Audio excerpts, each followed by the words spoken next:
Oppitunti 1. Hinnoittelustrategiat.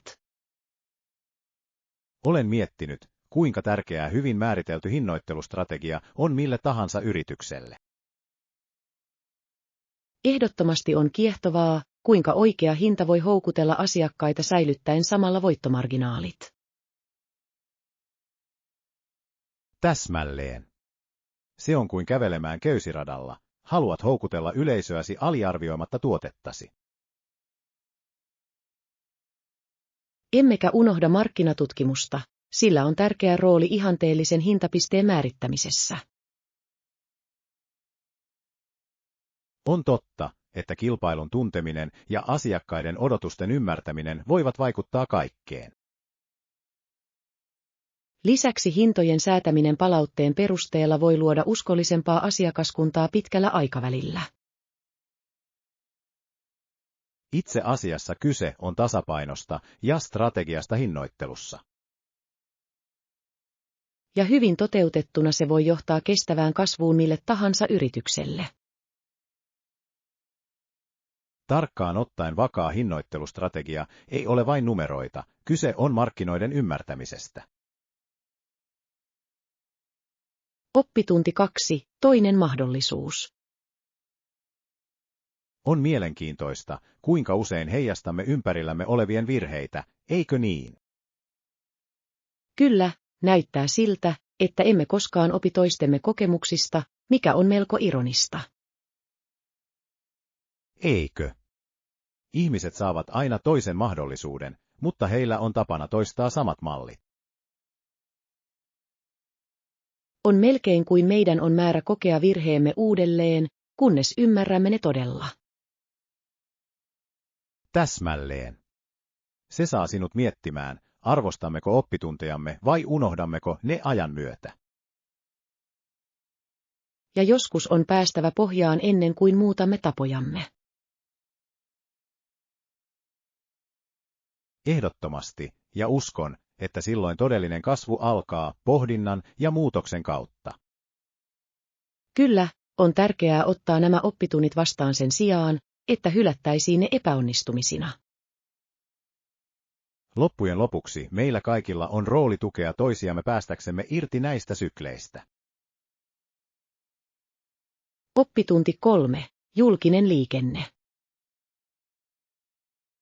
Yleensä suosin julkista liikennettä, se on kätevää ja ympäristöystävällistä. Se on loistava valinta. Mitä vaihtoehtoja täällä on mielestäsi tarjolla? No, olen huomannut, että bussit ja raitiovaunut kulkevat melko usein, mikä on plussaa työmatkailijoille. Kyllä, ja uskon, että luotettava metrojärjestelmä voi todella parantaa kaupunkiliikennettä. Ehdottomasti se säästää aikaa ja vähentää liikenneruuhkia, mikä on kaikkien etu. Lisäksi julkisen liikenteen käyttö voi olla loistava tapa tavata uusia ihmisiä ja kokea kaupunki. Täsmälleen. Se on kuin pieni seikkailu joka päivä, uusien reittien ja nähtävyyksien löytäminen. Älä myöskään unohda kustannussäästöä, se on usein halvempaa kuin ajaminen. Aivan, ja kun huomioidaan pysäköintimaksut, julkinen liikenne näyttää vieläkin houkuttelevammalta. Oppitunti 4. Kyytien jakaminen. Kohteeseen pääseminen voi joskus olla haaste, eikö niin? Kyllä, varsinkin ruuhka-aikoina, se voi tuntua loputtomalta matkalta. Muistan kerran, että päädyin jakamaan kyydin kanssamatkustajan kanssa, ja siitä tuli hienoa. Se on mielenkiintoista. Oliko teillä molemmilla miellyttävä keskustelu ajon aikana? Täysin. Vaihdoimme tarinoita ja jopa jaoimme suosituksia paikallisista paikoista. Se kuulostaa nautinnolliselta. On hämmästyttävää, kuinka yksinkertainen automatka voi johtaa uusiin ystävyyssuhteisiin. Kyllä, ja mielestäni se todella korostaa yhteisön merkitystä jokapäiväisessä elämässämme. Ehdottomasti joskus parhaat kokemukset tulevat odottamattomista tilanteista. Aivan, ja ajon jakaminen ei vain yhdistä meitä, vaan myös pienentää hiilijalanjälkeämme. Oppitunti 5. Kestäviä askeleita. On kiehtovaa, kuinka ehdottomasti jokainen pieni askel on tärkeä kohti kestävää tulevaisuutta. Olen täysin samaa mieltä. Joskus ihmiset aliarvioivat yksittäisten toimiensa vaikutusta. Täsmälleen. Jopa yksinkertaiset muutokset, kuten muovin käytön vähentäminen, voivat johtaa merkittäviin parannuksiin. Emmekä unohda energiansäästöä. Valojen sammuttaminen voi säästää niin paljon. Aivan, ne pienet tottumukset kerääntyvät ja todella edistävät suurempaa asiaa. Lisäksi, kun jaamme nämä käytännöt muiden kanssa, vahvistamme vaikutustamme entisestään. Kyllä, kyse on kestävän kehityksen kulttuurin luomisesta, johon kaikki voivat osallistua. Ja viime kädessä olemme kaikki vastuussa planeettamme tulevaisuudesta, joten jokainen yritys on tärkeä.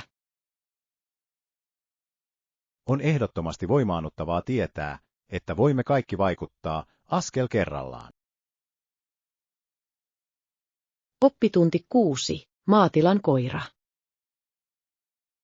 Ihmettelen, tuleeko maatilan koira myös lampeen, se olisi hauskaa. Se on hauska ajatus. Voitko kuvitella millaisen roiskeen se saa aikaan? Eikö? Koirat vain rakastavat vettä, ja iso roiske piristäisi varmasti päivää. Lisäksi olisi hauskaa nähdä, kuinka muut eläimet reagoivat siihen. Täsmälleen.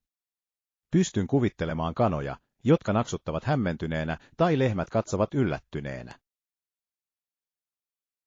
Ja ehkä koira jopa yrittäisi paimentaa ankat takaisin rantaan. Se olisi aikamoinen näky. Tällaiset hetket tekevät maatilaelämästä niin huvittavaa. Täysin. Luonnolla on tapa tuoda odottamatonta iloa yksinkertaisen, leikkisän vuorovaikutuksen kautta.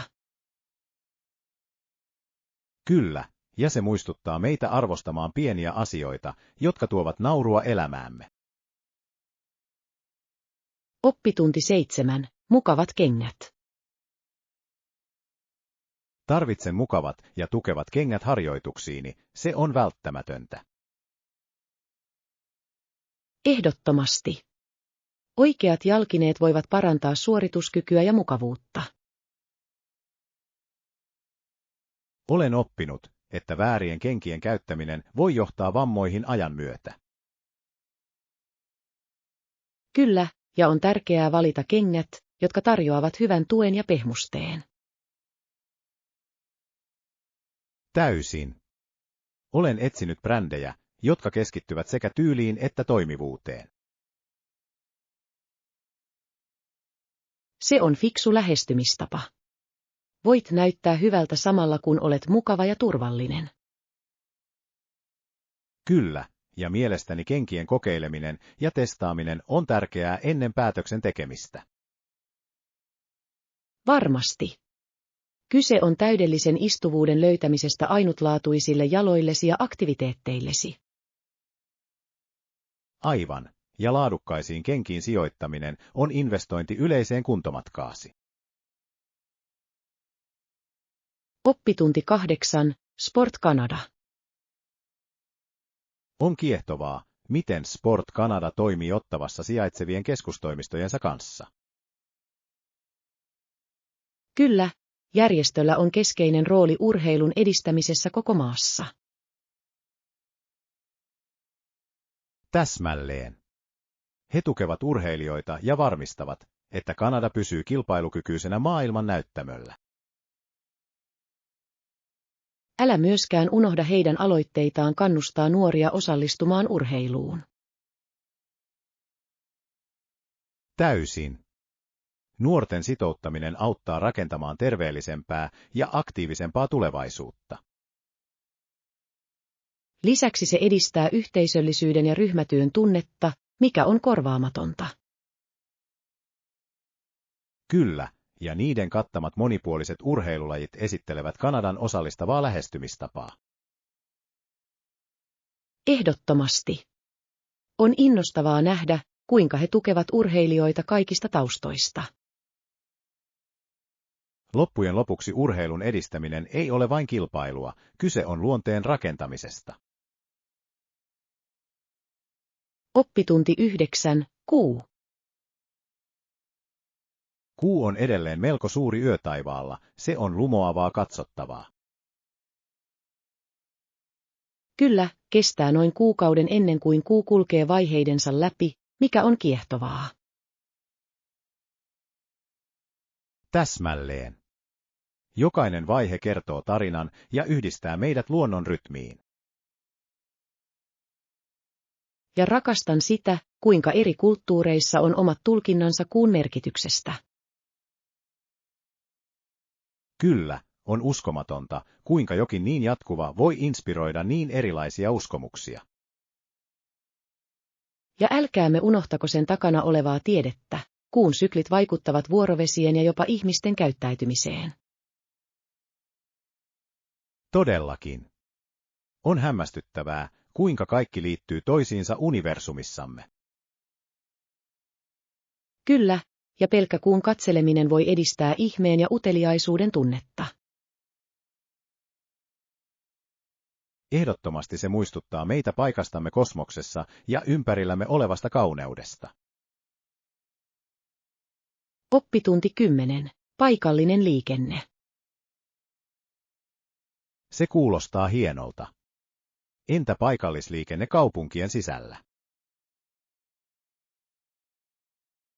Se on olennainen aihe, etenkin niille, jotka ovat uusia kaupunkielämää ja vaihtoehtoja tutkimassa. Kyllä, saatavilla olevien liikennemuotojen ymmärtäminen voi tehdä kaupunkielämästä paljon helpompaa. Täysin. Bussit, raitiovaunut ja polkupyörät ovat kaikki hienoja tapoja navigoida kaupunkialueilla. Lisäksi jokaisella kaupungilla on oma ainutlaatuinen järjestelmänsä, mikä lisää tutkimisen seikkailua. Kyllä, ja julkisen liikenteen avulla voit usein nähdä enemmän kaupunkia kuin ajaa. Täsmälleen. Voit uppoutua paikalliseen kulttuuriin matkustaessasi paikasta toiseen. Eikä unohdeta ympäristöhyötyjä. Joukkoliikenteen käyttö vähentää hiilidioksidipäästöjä. Täysin. Lopulta paikallisten liikennevaihtoehtojen valitseminen voi parantaa sekä kokemustamme että planeetan terveyttä. Oppitunti 11. Tuoretuotteet. Tarvitsemmeko resepteihimme muita hedelmiä tai vihanneksia? Luulen, että voisimme napata appelsiineja ja salaattia tuodaksemme raikkautta aterioihin. Se kuulostaa mahtavalta idealta. Appelsiinit eivät ole vain herkullisia, vaan myös täynnä C-vitamiinia. Kyllä, ja salaatti voi lisätä mukavan rapsutuksen salaateihimme ja tehdä niistä nautinnollisempia. Täsmälleen. Lisäksi monipuoliset tuotteet voivat pitää ateriamme mielenkiintoisina ja ravitsevina. Ja älkäämme unohtako värejä, värikäs lautanen on aina kutsuvampi. Totta. On hämmästyttävää, kuinka elävät hedelmät ja vihannekset voivat parantaa yleistä esitystä. Ehdottomasti, ja mielestäni on tärkeää tukea paikallisia maanviljelijöitä, kun ostamme tuoretuotteita. Kyllä, paikallisesti ostaminen ei vain auta yhteisöä, vaan myös varmistaa, että saamme tuoreimmat tuotteet. Oppitunti 12. Maamerkit. Oletko koskaan ajatellut, kuinka suuret maamerkit voivat auttaa meitä navigoimaan kaupungissa? Täysin. Maamerkit ovat kuin viittoja, jotka ohjaavat meitä, varsinkin kun tutkimme uutta paikkaa. Oikein. Jos esimerkiksi näet suuren kellotornin, tiedät olevasi lähellä kaupungin aukiota. Juuri niin, eikä kyse ole vain tien löytämisestä. Maamerkeillä on usein myös historiallista merkitystä. Totta, ne kertovat tarinoita kaupungin menneisyydestä ja kulttuurista, mikä tekee matkastamme rikastuttavamman. Ja kun mainitset maamerkin, se herättää uteliaisuutta sen historiasta ja merkityksestä. Kyllä, kuten kuuluisa silta, joka yhdistää kaksi kaupunginosaa, se ei ole vain rakenne, vaan yhtenäisyyden symboli. On kiehtovaa, kuinka yksinkertainen rakennus tai patsas voi kantaa niin paljon painoa muistoissamme. Joten seuraavan kerran kun vierailet uudessa kaupungissa, pidä silmällä näitä maamerkkejä. Ne parantavat kokemustasi. Oppitunti 13. Energiset tunnelmat. Hei, miten sinulla on mennyt? Näytät niin energiseltä ja virkeältä viime aikoina. Kiitos. Olen keskittynyt itsehoitoon ja se on todella vaikuttanut. Se on inspiroivaa. Mitä muutoksia olet tehnyt tunteaksesi olosi niin elvytetyksi? Olen aloittanut aamurutiinin, joka sisältää joogan ja meditaation päiväni virittämiseksi. Vau, kuulostaa virkistävältä. Olen kuullut, että nämä käytännöt voivat todella parantaa mielialaasi. He tekevät. Ja olen myös tehnyt pitkiä kävelylenkkejä luonnossa, mikä auttaa selventämään mieltäni. Luonnolla on tapa virkistää mieltämme, eikö niin? Täysin. Lisäksi se on loistava tapa irrottautua tekniikasta hetkeksi. Täytyy ehkä joskus lähteä kanssasi kävelylle. Oppitunti 14. Vaellussuunnitelmat. Ajattelin lähteä lenkille lauantaina. Mitä mieltä olette? Se kuulostaa mahtavalta idealta. Muista vain tuoda vettä ja välipaloja. Ehdottomasti. Nesteytys on avainasemassa, varsinkin jos aiomme ajaa jyrkkiä polkuja. Ja ehkä myös kamera, jolla voit tallentaa kauniita näkymiä matkan varrelta. Täydellinen. Rakastan luonnonkuvien ottamista, se on kuin jäätyisi hetkeksi ajassa. Täsmälleen. Lisäksi se antaa meille jotain, mitä muistella ja muistella seikkailua. Joten mitä polkua aiot tutkia? Kuulin, että järven rannalla oleva on upea tähän aikaan vuodesta. Se on upea valinta. En malta odottaa, että pääsen näkemään maisemat ja nauttimaan raikkaasta ilmasta. Oppitunti 15. Pysy ajan tasalla. On hyvä tietää, mitä ympärillämme tapahtuu. Onko jotain muuta, mitä minun pitäisi tietää? Täysin. Pysyminen ajan tasalla auttaa meitä tekemään parempia päätöksiä jokapäiväisessä elämässämme. Olen samaa mieltä. Olipa kyse uutisista tai paikallisista tapahtumista, se pitää meidät yhteydessä yhteisöömme. Lisäksi tietoisuus antaa meille mahdollisuuden osallistua merkityksellisiin keskusteluihin muiden kanssa. Täsmälleen. Se on kuin olisi osa suurempaa tarinaa, joka kehittyy joka päivä. Ja se voi herättää myös uteliaisuutemme oppia lisää maailmasta. Joten mitkä ovat viimeisimmät uutiset, jotka kiinnittivät huomiosi. Luin paikallisesta aloitteesta, joka edistää kestävää kehitystä alueellamme. Se kuulostaa kiehtovalta. On hienoa nähdä yhteisöjen kokoontuvan yhteen asian puolesta. Oppitunti 16. Virheiden hyväksyminen. Tiedätkö, olen ajatellut paljon, kuinka virheet ovat vain osa oppimisprosessia. Ehdottomasti, se on melkein kuin ne olisivat ponnahduskiviä menestykseen. Miten voimme todella oppia tekemättä virheitä? Täsmälleen. Muistan, kun aloitin ruoanlaiton, poltin niin monta ateriaa, mutta jokainen opetti minulle jotain arvokasta. Se on loistava esimerkki. Näiden pienten katastrofien kautta saamme selville, mikä toimii ja mikä ei. Ja on erittäin tärkeää olla pelkäämättä virheitä. Jos vältämme heitä, saatamme menettää uskomattomia mahdollisuuksia. Niin totta. Jokainen virhe on opetus, joka on kääritty kasvun hetkeen, ja ilman niitä, mikä olisi matkamme. Ajattele sitä, jokaisella menestyneellä henkilöllä on historiansa epäonnistumisia, jotka tasoittivat tietä heidän saavutuksilleen. Kyllä.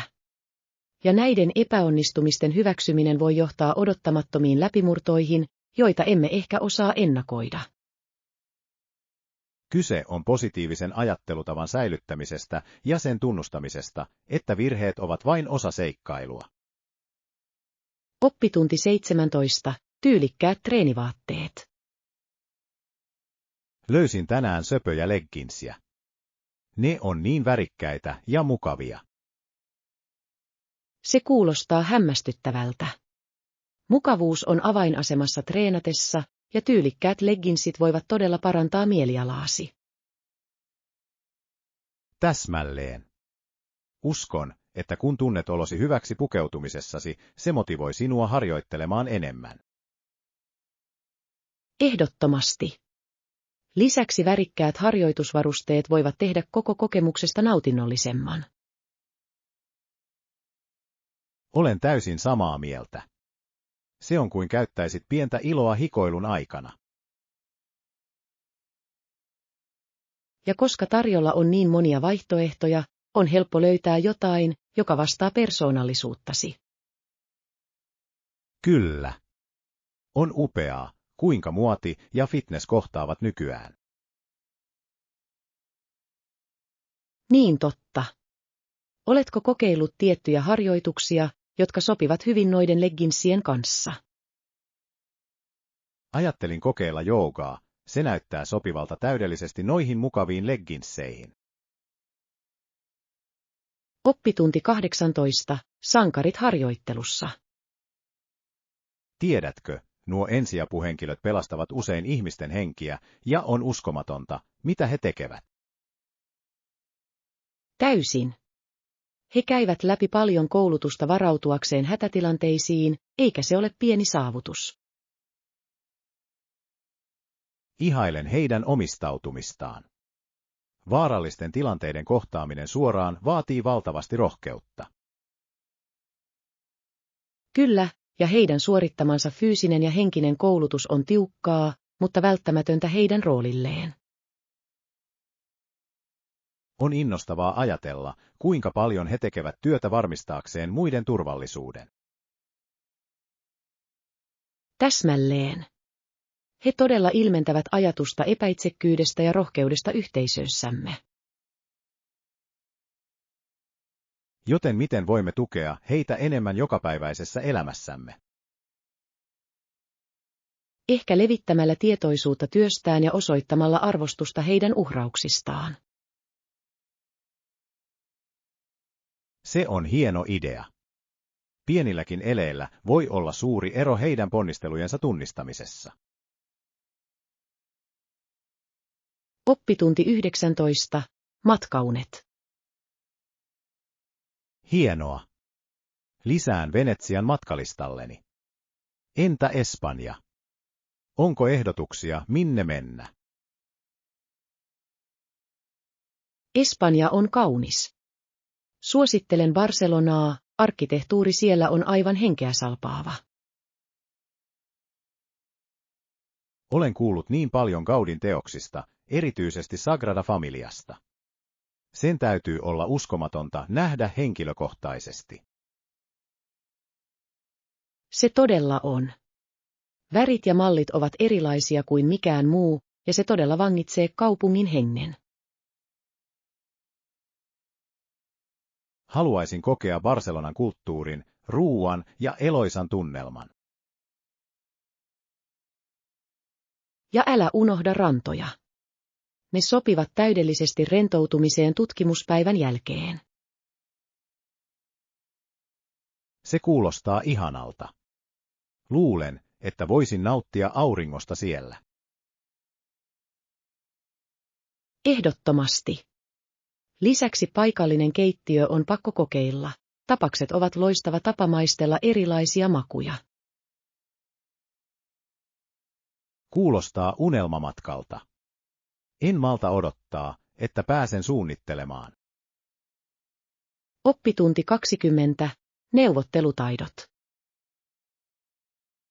Olen miettinyt neuvotteluprosessia, jota kohtaamme pian. On tärkeää valmistautua hyvin. Täysin.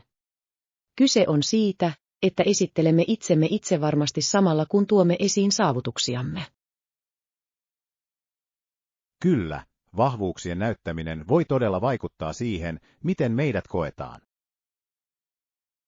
Ja toisen osapuolen tarpeiden ymmärtäminen on yhtä tärkeää. Se osoittaa, että kuuntelemme. Täsmälleen. Neuvottelussa ei ole kyse vain voittamisesta, kyse on yhteisen sävelen löytämisestä. Niin totta. Onnistunut neuvottelu saa molemmat osapuolet tuntemaan olonsa tyytyväisiksi ja arvostetuiksi. Uskon, että neuvottelutaitojen harjoittaminen voi auttaa meitä tuntemaan olonsa mukavammaksi, kun sen aika koittaa. Se on hieno idea. Roolileikki voi olla hauska tapa rakentaa luottamusta ja tarkentaa strategioitamme.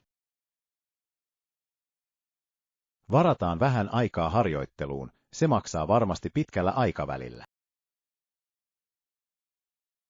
Oppitunti 20.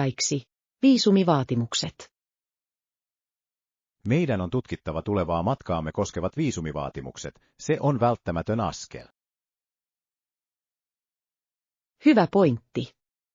Säännösten tunteminen voi säästää meiltä paljon stressiä ja mahdollisia ongelmia myöhemmin. Lisäksi se varmistaa, että meillä on kaikki tarvittavat asiakirjat valmiina ennen lähtöä. Täsmälleen. Jokaisella maalla on erilaiset säännöt, joten on tärkeää saada tiedot etukäteen. Olen katsellut Kaakkois-Aasiaa jonkin aikaa, kulttuuri ja maisemat ovat niin houkuttelevia. Se kuulostaa jännittävältä. Thaimaan ja Vietnamin kaltaisilla mailla on niin paljon tarjottavaa matkailijoille. Kyllä, ja heillä on usein kauniit maisemat ja herkullinen ruoka odottamassa meitä tutkimaan. En malta odottaa, että pääsen sukeltamaan paikallisiin keittiöihin ja kulttuureihin. Siitä tulee seikkailu. Varmistetaan, että olemme molemmat täysin valmiita ennen kuin lähdemme tälle matkalle. Oppitunti 22. Ystävällisyys ja ihmissuhteet. Kysyin häneltä hänen näkemystään ystävällisyydestä, ja hän mainitsi jotain syvällistä. Todella. Mitä hän sanoi? Hän sanoi, että jos olet hyvä ihmisille, he ovat hyviä myös sinulle. Se on niin kaunis tunne. Se todella kiteyttää vahvojen suhteiden rakentamisen olemuksen. Täsmälleen. Ystävällisyys luo aaltoiluvaikutuksen, joka voi vaikuttaa myönteisesti kaikkiin mukana oleviin. Ja on hämmästyttävää, kuinka yksinkertainen ystävällinen teko voi piristää jonkun päivää. Kyllä, pienet eleet johtavat usein merkityksellisiin yhteyksiin ja yhteisöllisyyden tunteeseen. Niin totta. On tärkeää edistää ympäristöä, jossa ystävällisyys on normi. Minusta meidän pitäisi pyrkiä harjoittamaan ystävällistä joka päivä, olipa teko kuinka pieni tahansa. Oppitunti 23. Kiehtovat maalit. On tärkeää, että otamme ehdottomasti huomioon ne näkökohdat, joista keskustelimme aiemmin, ja työskentelemme niiden parissa. Täysin. Muista, että tavoitteena on valloittaa yleisömme jokaisella esittämällämme yksityiskohdalla. Vangitseminen on avainasemassa, ja jos saamme heidät mukaan, voimme luoda pysyvän vaikutelman. Täsmälleen. Meidän on mietittävä tunteita, joita haluamme herättää, ja kuinka olla yhteydessä ihmisiin. Se on totta, tarinan kerronnalla voi olla valtava rooli viestimme saamisessa resonoimaan. Kyllä. Hyvin kerrottu tarina voi herättää kiinnostusta ja saada katsojat palaamaan katsomaan lisää.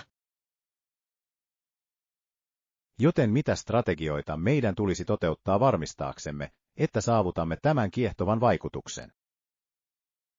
Mielestäni meidän pitäisi aloittaa hiomalla visuaaliamme ja varmistamalla, että ne ovat silmiinpistäviä. Hieno idea! Visuaaliset materiaalit voivat todella parantaa kerrontaamme ja vetää ihmisiä maailmaamme. Oppitunti 24. Loistava kaupunki. Oletko kuullut todellisesta tarinasta loistavasta kaupungista? Se on aika kiehtovaa. Ei, en ole. Mikä tekee siitä niin erityisen? Se on tarina, jota en lukenut kirjasta tai oppinut luokkahuoneessa, se perustuu todellisiin kokemuksiin. Se kuulostaa kiehtovalta. Tosielämän tarinoissa on usein paljon enemmän syvyyttä kuin kuvitteellisissa tarinoissa. Täsmälleen. Tällä kaupungilla on rikas historia, joka on täynnä taisteluita ja voittoja, jotka muovasivat sen identiteettiä. Haluaisin kuulla siitä lisää. Tällaiset tarinat usein inspiroivat ja kouluttavat meitä. On tarinoita joustavuudesta ja toivosta, jotka kaikuvat sen kaduilla ja luovat elävän kulttuurin. Vau! Se kuulostaa paikalta, jossa historia herää eloon jokapäiväisessä elämässä. Kyllä, ja se muistuttaa meitä siitä, kuinka tärkeää on säilyttää tarinamme tuleville sukupolville. Oppitunti 25. Ostoslistan perusasiat. Ennen kuin lähdemme ostoksille, voimme tehdä luettelon siitä, mitä tarvitsemme varmistaaksemme, ettemme unohda mitään. Kuulostaa fiksulta idealta. Listan luominen voi todella auttaa virtaviivaistamaan koko prosessia. Täysin. Se säästää aikaamme ja auttaa välttämään tarpeettomia ostoksia. Lisäksi on mukava tarkistaa tavaroita matkan varrella. Mitä meidän pitäisi mielestäsi sisällyttää? Aloitetaan tärkeimmistä asioista, kuten päivittäistavarat ja taloustavarat, jotka ovat vähissä. Hyvä soitto. Meidän tulee myös ottaa huomioon mahdolliset erityiset ainesosat resepteihin, joita aiomme kokeilla. Kyllä. Näin meidän ei tarvitse tehdä monta kertaa kauppaan. Ja se voi myös auttaa meitä pitämään kiinni budjetistamme, jos suunnittelemme eteenpäin. Täsmälleen. Suunnittelu tekee ostoksista paljon tehokkaampaa ja nautinnollisempaa. Oppitunti 26. Supermarket Adventure. Haluatko käydä yhdessä ostoksilla tänä viikonloppuna? Varma. Tavataan supermarketissa. On hauskaa tehdä ostoksia joukkueena. Hienoa. Mikä aika toimii sinulle parhaiten? Mitä jos tapaisimme aamulla, kun siellä on vähemmän ihmisiä? Se kuulostaa täydelliseltä. Voimme viettää aikaa ja nauttia kokemuksesta. Lisäksi voimme jälkeenpäin juoda kahvia palkitaksemme itsemme kovasta työstämme. Kyllä. Pieni herkku tuottavan ostosmatkan jälkeen kuulostaa ihanalta. Ja voimme jakaa ideoita aterioista samalla kun poimimme ainesosia. Rakastan sitä ideaa. Se tekee koko kokemuksesta paljon nautinnollisemman. Oppitunti 27. Kirjallisuus ja tiede. On mielenkiintoista, kuinka jotkut tiedemieliset opiskelijat jättävät kirjallisuuden huomiotta kokonaan. Kyllä, se on yleinen suuntaus, mutta kirjallisuus tarjoaa niin paljon tietoa ihmiskokemuksesta. Täsmälleen. Se voi parantaa kriittisen ajattelun taitoja, jotka ovat tärkeitä myös tieteen aloilla. Ja tarinankerronta kirjallisuudessa voi auttaa välittämään monimutkaisia ideoita suhteellisesti. Ehdottomasti. Molempien tieteen alojen tasapainottaminen voi johtaa monipuolisempaan koulutukseen. Olen samaa mieltä. Kirjallisuuden arvostaminen voi inspiroida luovuutta tieteellisissä toimissa. Joten kuinka voimme kannustaa useampia opiskelijoita omaksumaan molemmat kentät? Ehkä integroimalla kirjallisuutta luonnontieteiden luokkiin osoittamaan niiden yhteyttä. Se on hieno idea. Kuilun kurominen voi herättää kiinnostusta ja arvostusta molempia aiheita kohtaan. Oppitunti 28. Toistensa tukeminen. On tärkeää, että ystävät tukevat toisiaan, varsinkin vaikeina aikoina. Täysin. Ystävä, johon tukeutua, voi muuttaa maailmaa. Toki, se kuulostaa suunnitelmalta, voimme auttaa toisiamme haasteiden läpi ja juhlia voittoja. Kyllä. Kyse on toistensa rakentamisesta ja vahvan tukijärjestelmän luomisesta. Ja kokemustemme jakaminen voi tarjota arvokkaita oivalluksia, joita emme välttämättä näe yksin. Täsmälleen. Voimme oppia paljon toistemme näkökulmista ja vahvuuksista.